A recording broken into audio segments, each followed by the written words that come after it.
to the north and west. Minimum temperatures 3 to 6 Celsius for most, locally 7 along the coasts. BBC Radio Scotland News. Vic Galloway on BBC Radio Scotland.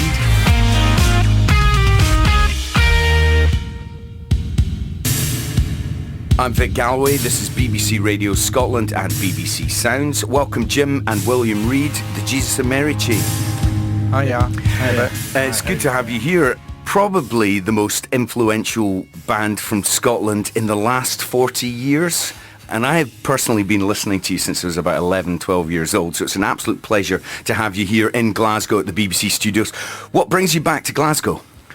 Well, we're doing a week of rehearsals, and then we're playing a show at the end of the week. And we've got a record called Glasgow Eyes, which we're recording in Glasgow. I keep saying Glasgow, but Glasgow. Glasgow. And we're only doing one wee show in Glasgow right now, and which is kind of annoying because the album's called Glasgow Eyes, and we wanted to kind of start it off in Glasgow, and we couldn't find a place like. Well, there was a bit of a mix-up, to be honest. Yeah. Booking agents and promoters. So I thought it would be a good idea to do Edinburgh this time. Yeah. And then, everybody heard about it like, what? Yeah, this album's called Glasgow Eyes and you're not playing Glasgow. Yeah, by the time we complained, there wasn't any places to play like then, except for the wee place, St Luke's. Anyway, so here we are. Yeah, so Glasgow Eyes, tell us about the title. And it recorded at Mogwai's Castle of Doom studios, is that right? Yeah. Well, I mean, it was recorded in different places, but it kind of came together as an album there, I think. Back in Glasgow, after like almost 40 years, we thought, well, let's have a title that kind of somehow mentions Glasgow one way or another. And then he was doing all these cover art things for the album cover. And there was one, there's lots with all the messed up eyes and stuff like that. And I sort of said, that looks like Glasgow Eyes. Are they paintings, William, or is it digital art? Digital art. Right, okay. Yeah, I kind of did that during the lockdown when nothing was happening. I was incredibly bored. I should have wrote a lot of music, but you have to like get up, out of your bed to make music, and with your iPad you can lie back and explore the world of graphic art and design, and so I did that and found that I wasn't too bad at it. I suppose living in different places, Jim, you're now in the southwest, down sort of Devon area, and William, you in... I live outside the Tucson most of the time, and my wife has a house in Dublin, right, which is where I've just came from. And in terms of the recording, it's a bit more experimental. You're pushing things out in different sort of ways as well. Tell us what's gone into this record. Well, in a weird way, I think we sound the same as we've always sounded, and then in another weird way, we seem to be, pushing forward. I kind of think we've always tried to do that, haven't we, really? I mean, what he says, really. I mean, if it's got the Mary chain written on the cover, it's going to sound like the Mary chain. I mean, if we made a record with bagpipes, it would sound like the Mary chain. It's just the way it works. Because it would be us, like, sort of hitting a bagpipe with a hammer or something like that. I would like to hear that record, maybe... What's the next record? Excellent. Tell us about growing up, going right back to the beginning. Did you grow up in a musical household? Not really. No, not at all. I mean, our parents were not music. They had their record collection was about like 3 LPs or something like that. Sidney Devine, my dad had Dean Martin or something like that. Jim Reeves. Right, there you go. People would sing at parties and stuff, get drunk, sing at parties, which I've never done in my life. Have you? Probably, but let's not talk about it. You sang at a party? I've done all sorts at parties. Okay. Where did all these disparate influences come from then? You're famous for saying that you love the Stooges, the Velvet Underground, Shangri-Las, all sorts of stuff went into that early sound. How did you discover that music? I think we kind of dived in with the Beatles. I mean, he's bitter about this, but I thought it was a household record player, but apparently it was his birthday present. But we got this record player, he got this record player think it was about 1971, and we had nothing to play on it, and so we borrowed all of these Beatles records from a cousin. Yeah. And it was like, that was, I don't know about you, but for me, that was like when I realised that this is like something that I would want to do. You never really realistically thought you could do it, because it's the Beatles. Who can do that?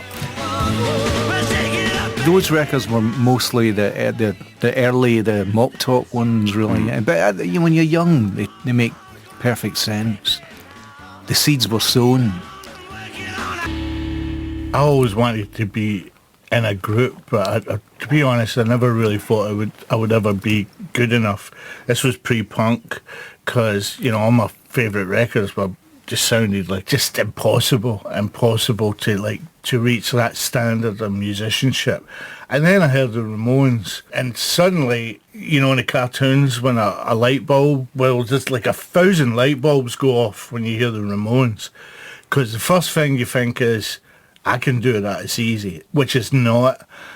I mean, since 76, there's been thousands of bands that try to sound like the Ramones, which is just a bass, a guitar, a drum and a voice. And nobody's ever really got close to that basic, simple sound. We never even got close to it, but it gave us, like, once you learned a bar chord, you could play every punk song in the world. That's your first hurdle you got over. The fact that, it's impossible to you. And now, it's not impossible. It's difficult, but it's not impossible, because these four scruffs from New York did it, And Joey Ramone came to one of our parties once in New York, and did you speak to him? I was terrified. That really saddened me, because, we absolutely adored the Ramones, but we're just too shy to talk to them. And from that, they took it that we weren't into them at all. Well, Joey came to one of our parties, and I was just trying to get drunk to talk to him, and I couldn't. No matter how drunk, I just couldn't talk to him. I just thought, Joey Ramone's just pressed a button in my mind. I sat next to Dee Dee Ramone at a party. I sat next to him all night, and I was like sort of trying to pluck out the courage to talk. I felt like Alan Bennett sitting there going, "Ooh, give me a jammy, don't you?" And I didn't. I sat there, and then in the end he got up and left, and I was like, another one of those.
And what about growing up in East Kilbride as well? Because did that have some kind of impact on you musically? It did, in as much as that we might as well have been living on the moon, if you know what I mean.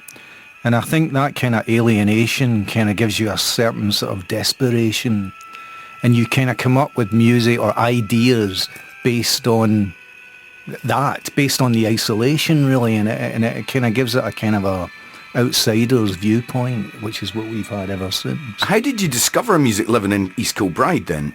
Man, it was radios, you know what I mean? It's not like, we weren't actually on the moon, it was actually East Kilbride, you know what I mean? But we used to lie under the covers on a Sunday night listening to like Radio Luxembourg, do you remember that? Yeah. On a wee transistor radio. And you'd be listening to Roxy music and all of that. You've got me, girl, on the run around, got me all around town. You've got me, girl, on the run around, and to get me down, lady. If you wanna find a lover, then you look no further, for I'm gonna be your only. Searching at the start of the season, and my only reason is that I'll get you.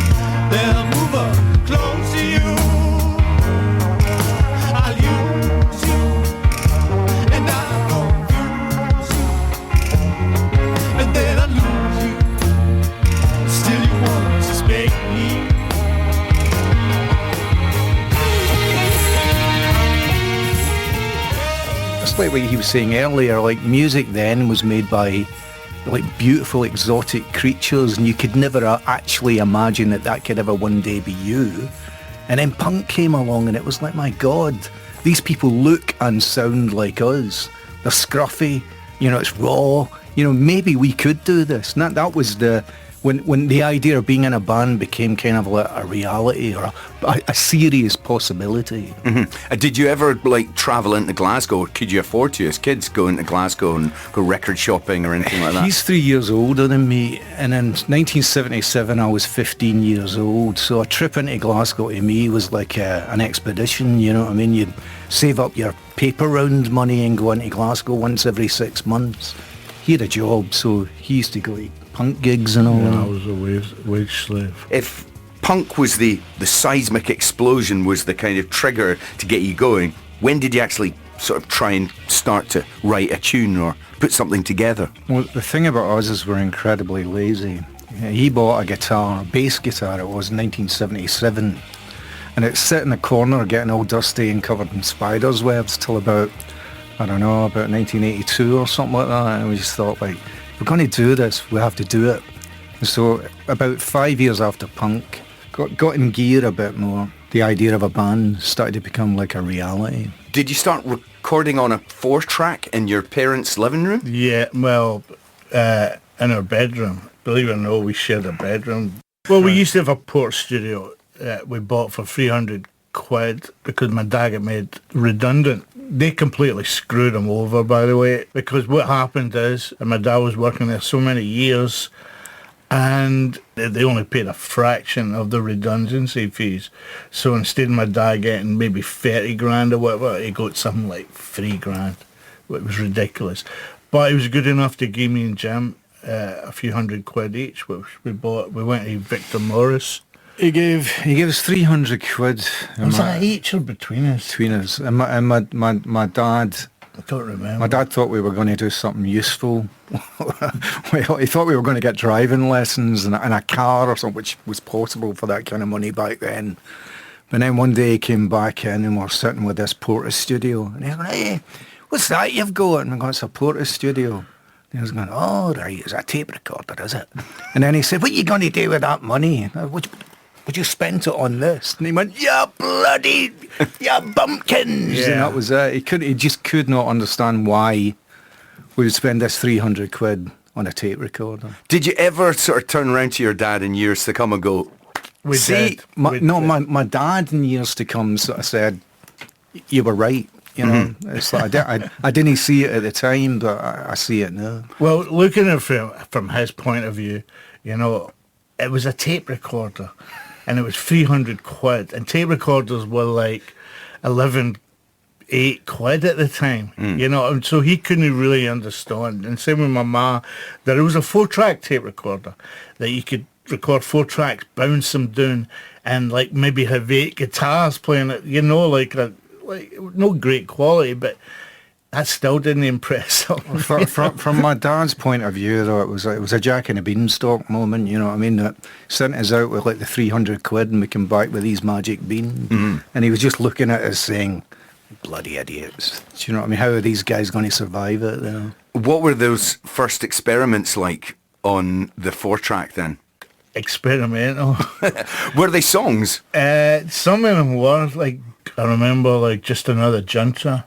Oh, right. Remember that? Yeah. I wrote that. Just another junta. And then the echo would go, junta, just another junta. It was our Cabaret Voltaire phase. Yeah, so were you listening to stuff like that? Yeah, I still love Cabaret Voltaire, actually. Post-punk, I suppose, what were you sort of digging into musically then? Public Image Limited, New Order, Joy Division. In fact, I think New Order, Joy Division was another big revelation because the riffs were so simple, just so simple and basic, but incredibly catchy. Like when I first started playing guitar, I always wanted my songs to be filled with what I'd hear in the Stones and all the other songs, like little guitar licks, and I couldn't do them. And when I heard like Joy Division, New Order, I realised that I could do them.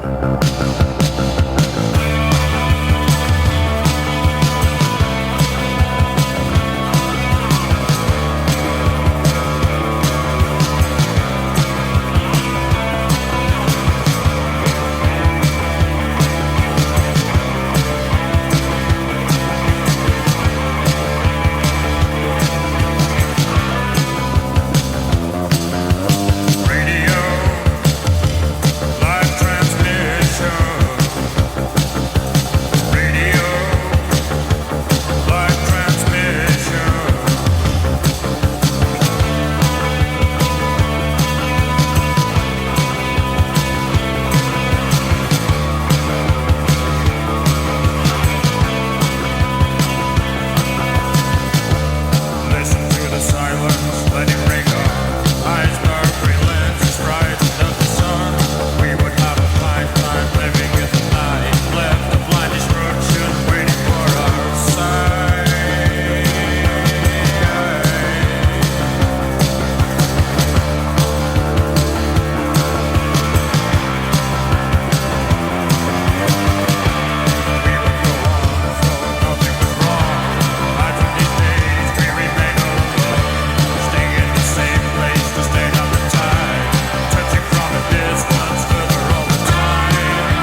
There's a great interview. I'm glad that you've said you both like Joy Division, because there's a great interview I know I've what seen you're going to say. I know what you're going to say. when you were interviewed, Can I, Jim. right, you tell the story and I'll explain why it happened. Basically, an interviewer, I think it's in Europe, asks you if you're fans of Joy Division, and you say that they're terrible and that blah, blah, blah, blah, blah.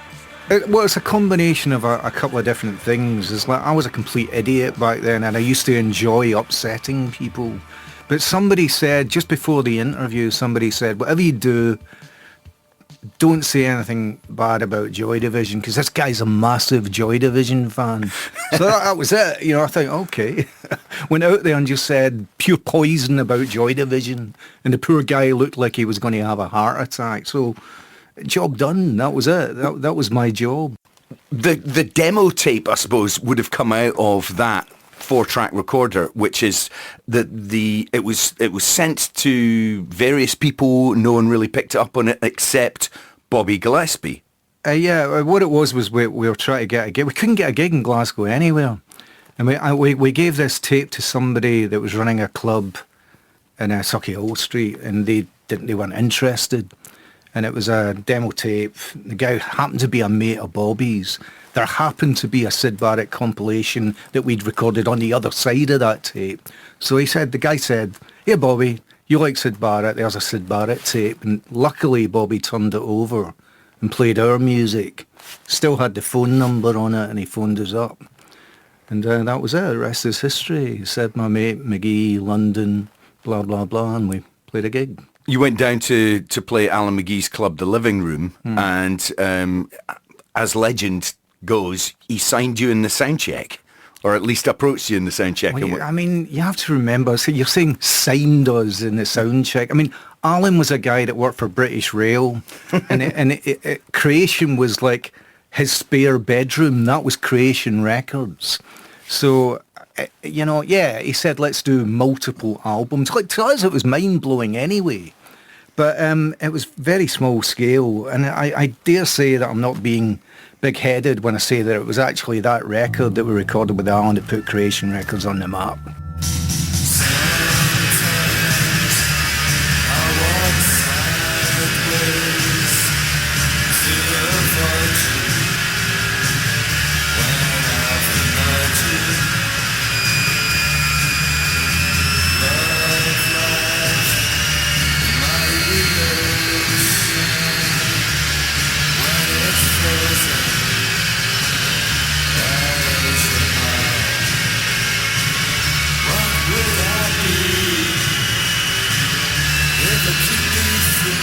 The thing that you were most famous for initially was the squealing feedback, as well as the great tunes, obviously. But why bring in that level of white noise? Because it was really exciting. I had a Gibson, like a starter amp, and it was solid state, and it was horrible.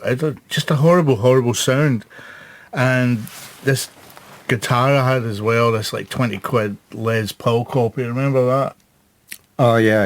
And it just sounded rotten. It was kind of depressing, and there was a wee guy who lived in a street called Queenie, and he asked me if I wanted to buy this fuzz pedal, and I plugged it in, and this wee crappy amp and this wee crappy guitar, just all of a sudden it just sounded huge, and we were both like, you know, both very, very excited.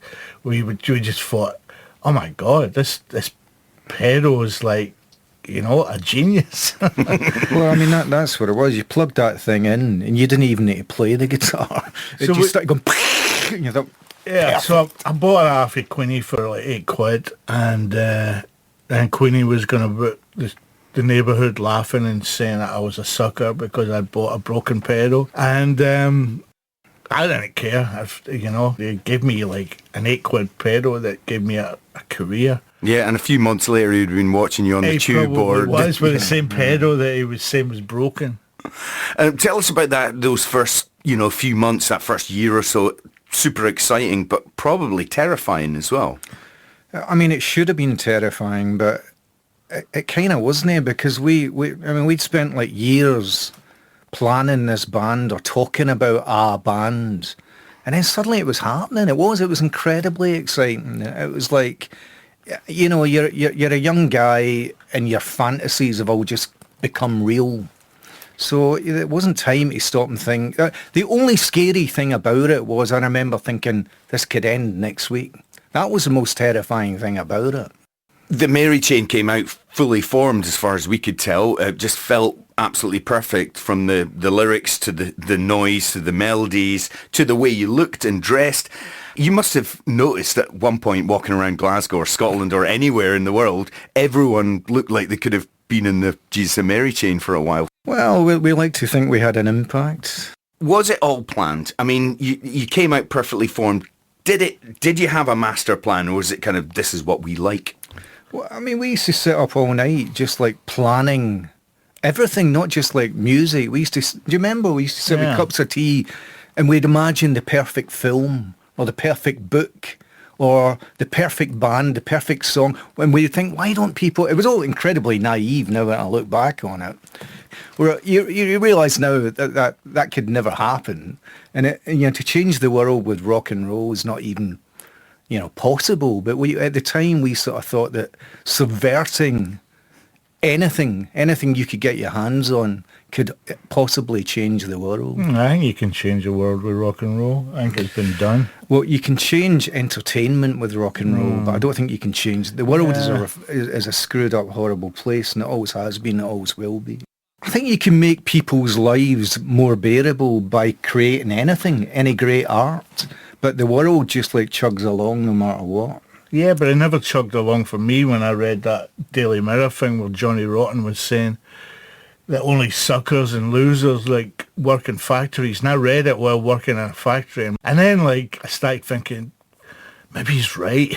And I thought, do I want to be a sheet metal worker? Not that you're being a sucker or a loser being a sheet metal worker, but God damn it, I didn't want to be one, The Jesus and Mary Chain definitely injected much needed rock and roll musically and attitude-wise into the scene that was happening in the early to mid-80s.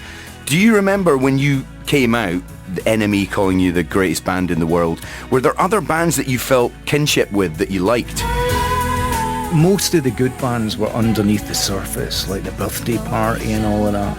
So you had to dig to find the good bands in the 80s. And, and there were bands. There was bands like, Echo and the Bunnymen and the Cocktail Twins and stuff.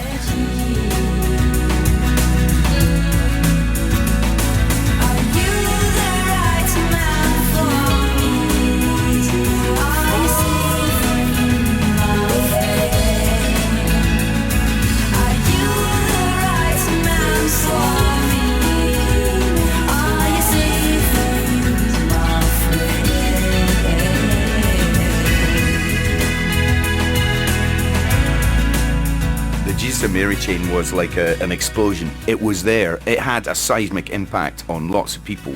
Were you kind of aware of how fast it was growing and how many people were getting into it? We seemed to be on the fast track. There was a feeling of sort of, is this going to keep going on like this? Is it going to blow up next week?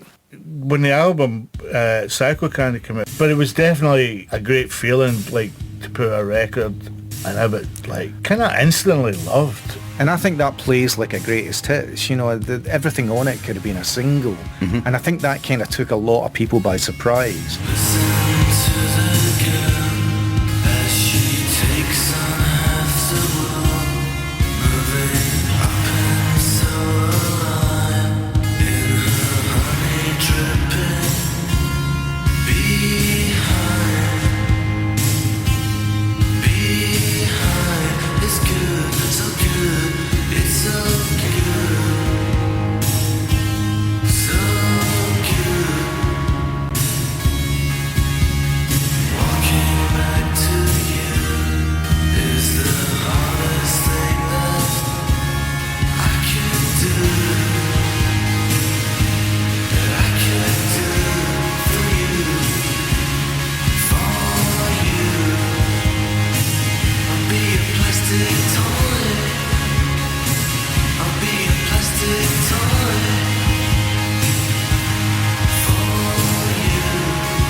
Well, there were two gigs that we used to read about in the music press, and there were riots at these gigs, bottles being thrown. From your perspective, not the journalist's perspective, what was it like to be creating that kind of tension at a gig? From one point of view, I remember thinking there's not many bands could get this kind of reaction, so I kind of enjoyed it. But then it was serious. They were actual riots, and I remember thinking somebody could get hurt or killed. Do we want that on our conscience? So no, we didn't. So Well, I remember you're talking about people getting hurt.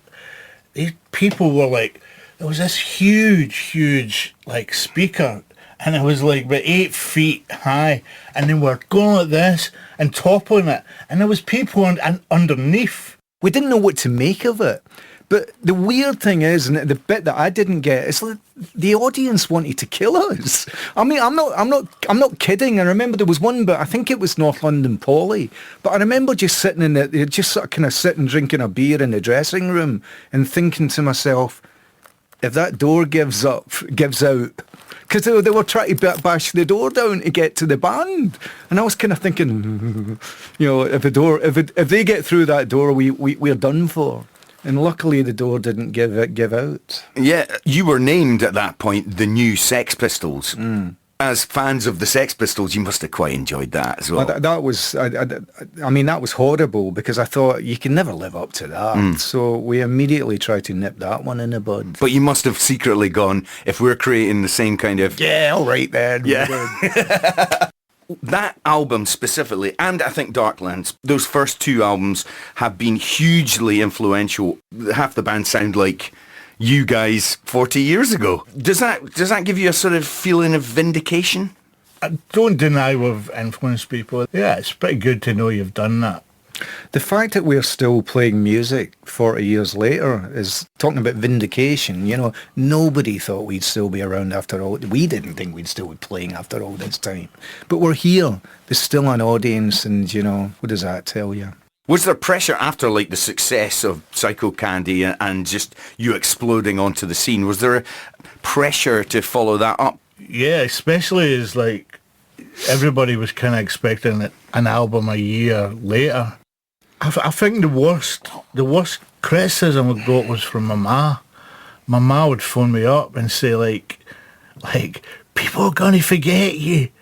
But when are you putting out a record? And I say, we're doing it, ma, we're doing it, we're writing, it takes time, but people are going to forget you. I remember hearing her saying that, and I remember thinking, like, she's right. People will forget you. Well, I've also got that feeling from you, Jim, saying that we didn't want it to come to an end. That's the thing that's ruined being in a band all these years, is also the feeling that this could be the last year.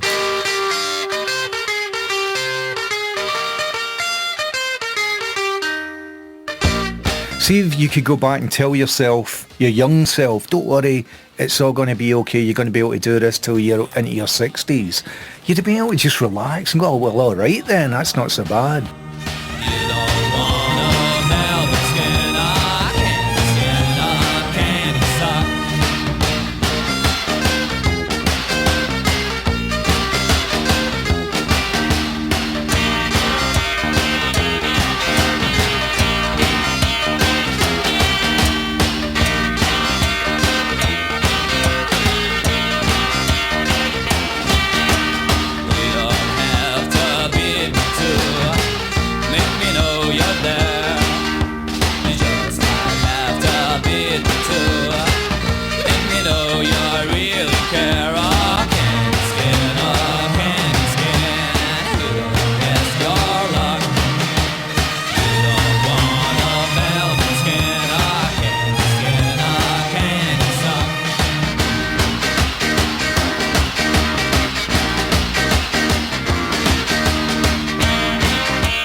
candy skin with the fire engines.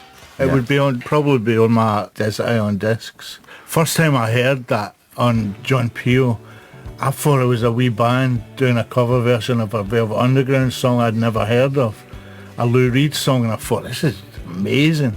And then I found out it was a bunch of blokes from Edinburgh. Oh, it's one of the best records ever. Anything by the Pastels. But well, yeah, we loved the Pastels then and still do now.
I mean, we like to think there were bands that had, similar record collections to us, let's just say, same kind of attitude towards making music as us, yeah. What about, it's the key question, and it'll be a question you'll always be asked till the end of your days, making music as brothers? Well, I mean, that has its good points and bad points, really. I mean, the good thing is like, at the bottom, at the end of it all, we trust each other totally, so that helps enormously. I believe there's a song on the new album which has been playing on the programme, JAMCOD, Jesus and Mary Chain OD. Thanks for not saying jam chord, because that really gets on my nerves. I can imagine. Jam chord all the time. Why don't you just say to me, don't say jam chord? In the olden days, it's in the studio, it would be like, that's too loud. No, that's too loud. Bring that, something like that. And then suddenly a silly little tussle would happen. Brothers say things that, and other people, observers, like sort of people in the room just kind of think, oh my God, should we be here? Should we leave? And people tend to leave, But the other thing is, what it is like being in a band is a very claustrophobic environment. And there's only so much oxygen, and that's what you're fighting over. You're fighting over that oxygen. When the Gallagher brothers emerged a few years later, could you kind of see what was going on between the two of them? Absolutely. McGee always said that he knew how to handle the Gallaghers because he'd already been through it with the Reids.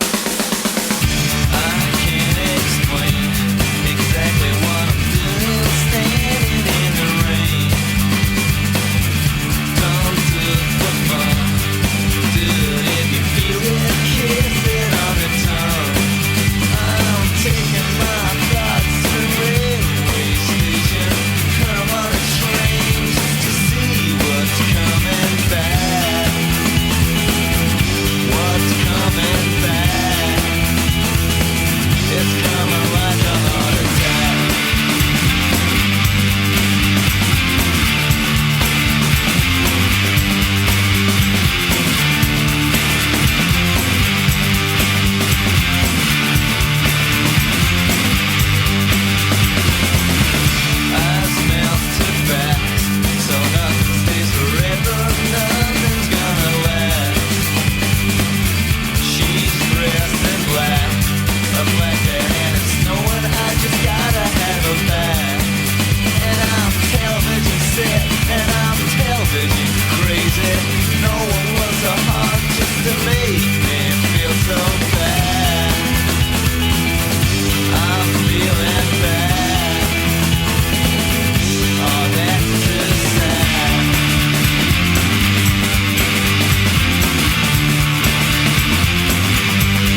back together and doing the band again, was it kind of a realisation, this is what we do?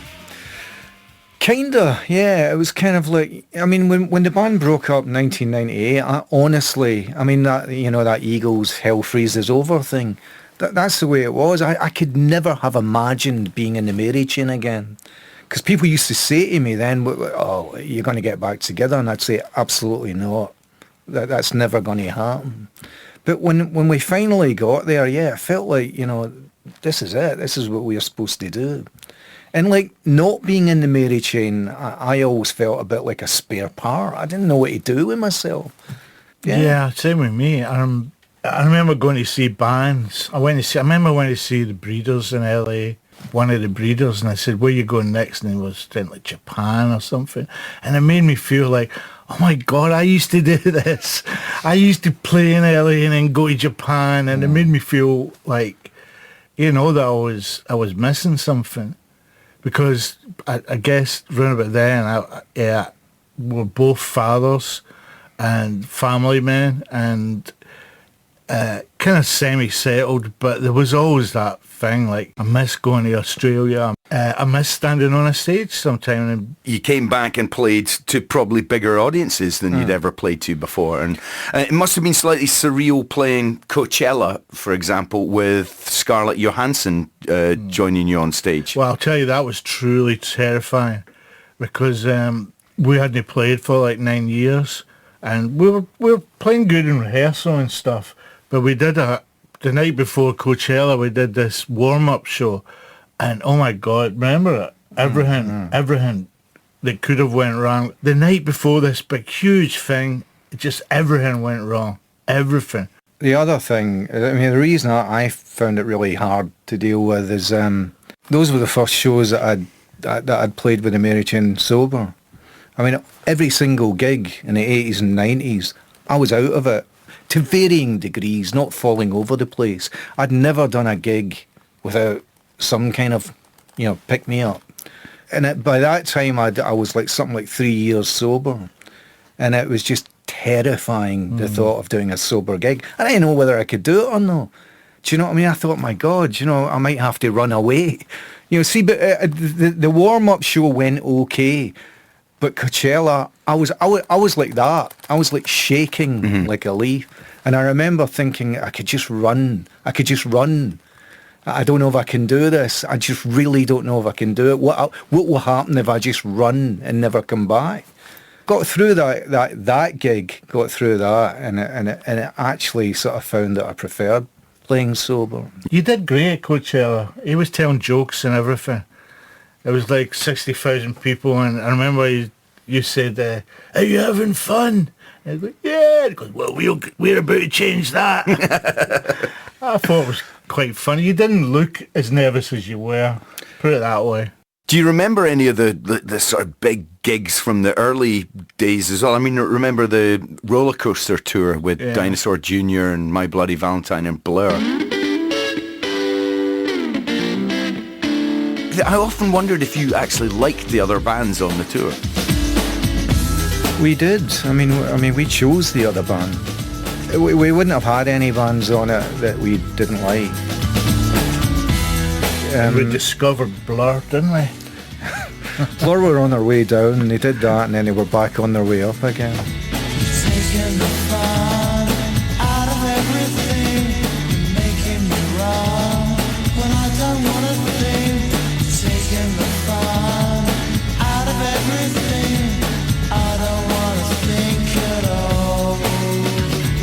There's no other way, there's no other way. All that you can do is watch them play.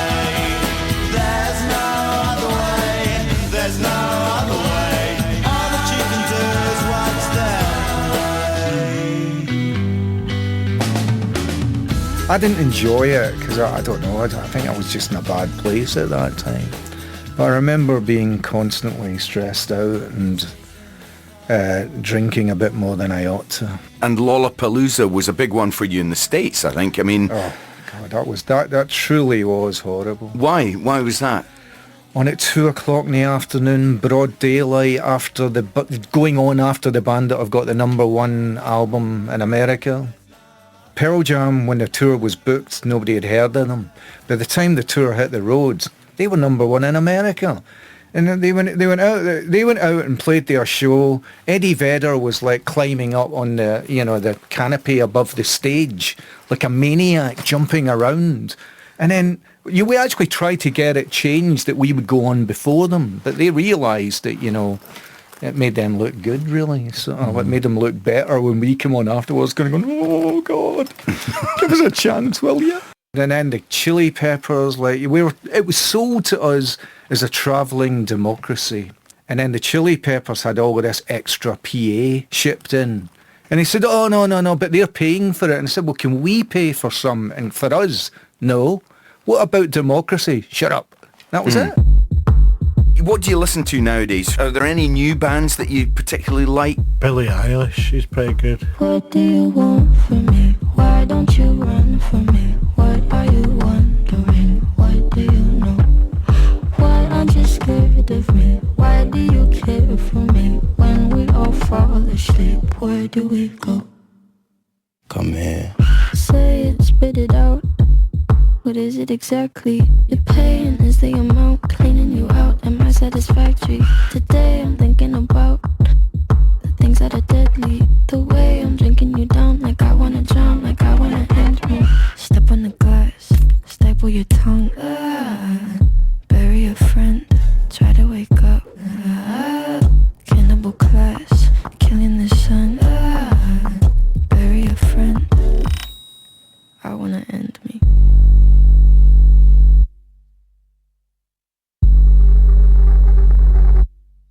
I wanna end me. I wanna end me. What do you want from me? Why don't you run from me? What are you wondering? What do you know?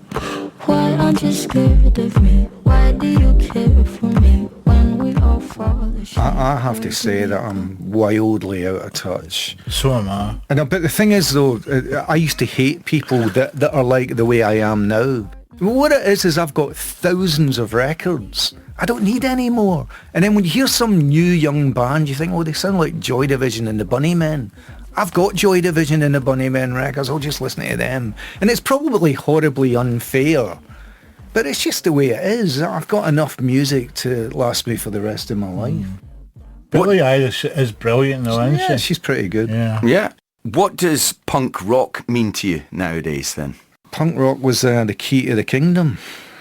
Are we still punk rockers? Is that what you mean? See, like, people get confused about what punk actually was. You get some people that think punk was a pair of bondage trousers and a spiky hairdo. It's got nothing to do with punk. Punk was a kind of a way of approaching things. Do you know what I mean? It's like, jazz can be punk.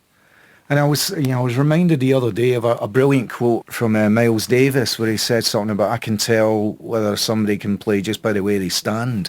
Well, that's it. That's what punk's like. It's not about your haircut. It's not even about the sound. It's just about how you approach the making of the music or anything. Well, look, it's an absolute pleasure having you here. I'm over the moon to chat to you guys. Jim and William, thank you very much. It's been a pleasure. Yeah. Cheers. Girl, you got nothing